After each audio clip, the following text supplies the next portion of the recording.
Well,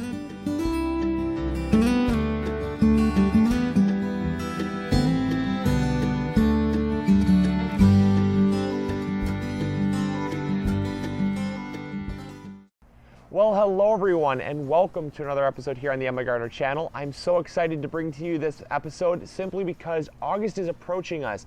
And for those of you that are having that special occasion, whether or not it's just a patio party or specifically a wedding is a great time to really celebrate the connection that you have. And if you're a couple that loves gardening, there's gonna be nothing better. And also it's a great way to save money on your wedding reception centerpieces. So you're only going to need a few materials here. To coat the outside of your pots, this is a Valspar stone. It is a interior-exterior paint, and it's made for wood and metal, but I find that it works very well on plastic. And so I have these plastic containers. I actually got them from the dollar store, believe it or not. I got them from our local Dollar Tree.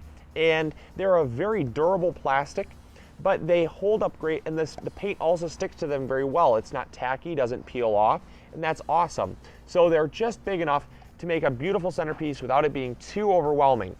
And so what you're also going to need is, obviously, you're going to need the paint, the plastic or metal or clay pots, whichever pot you choose, that's going to be up to you. You're going to need some cool decorative marbles. That is optional. It's not necessary, but you'll see at the end how cool it looks. And then you're going to need your centerpiece plants. Now, don't go putting a huge tomato plant in there simply because it's going to be very distracting. It might be really tall, and it's not very centerpiecey. So what I like to use is kind of a leafy thing, whether it be lettuce. In this time I'm choosing kale. I have a blue curled Scotch kale.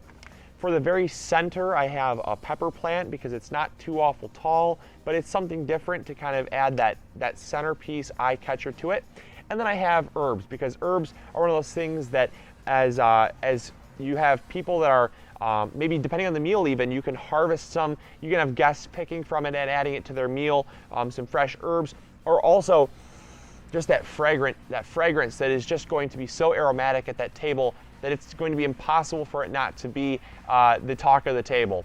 So let's get started with the construction. Oh, and one more thing. You're also going to need, this is also again optional, but I like to go a little extra step, and you're going to need some kind of red ribbon or the ribbon of choice that you're going to do. Obviously, it's probably going to want to tie into the wedding. Red is usually a pretty safe color, red and white, but based on your wedding colors, you're going to want to change up that based on the colors that you've chosen for that.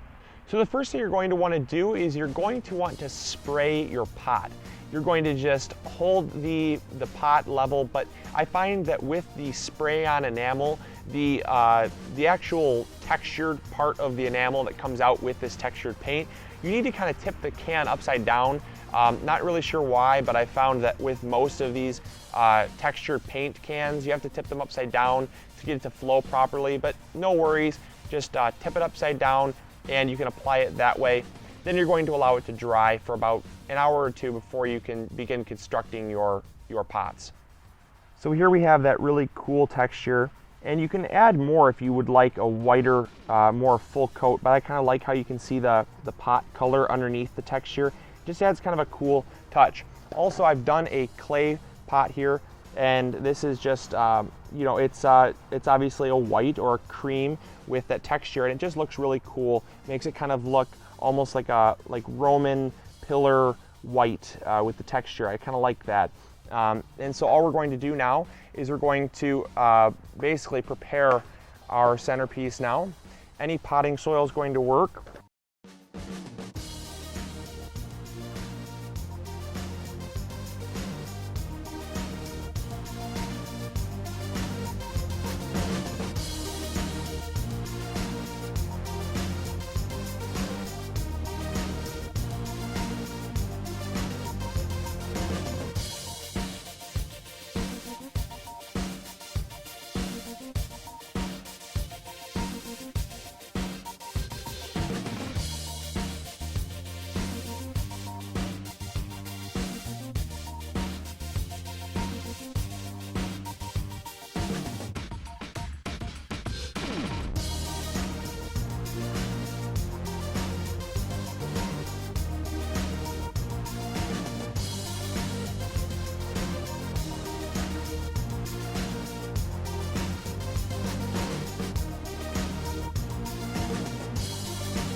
And last but not least, I'm going to take the shimmery red along with the fishnet red. I'm going to take the edge of both, put them together so they're both together, and I'm just going to take the two and I'm going to twist them together. Just put them together and twirl. And mind you, you need quite a bit because it's always deceiving how much you're going to need to cover the go around the pot there. I'm just going to continue to twirl this up and they will become one, and it looks really, really pretty. There you go. And now you have the sparkle and the fishnet put together. And now all we're going to do is just bring it around the pot here and just tie a bow.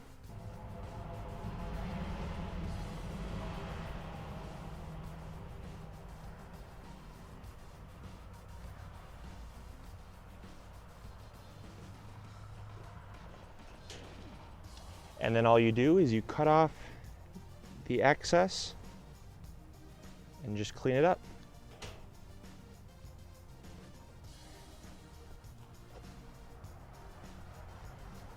And there you go. And that is how you make an edible centerpiece.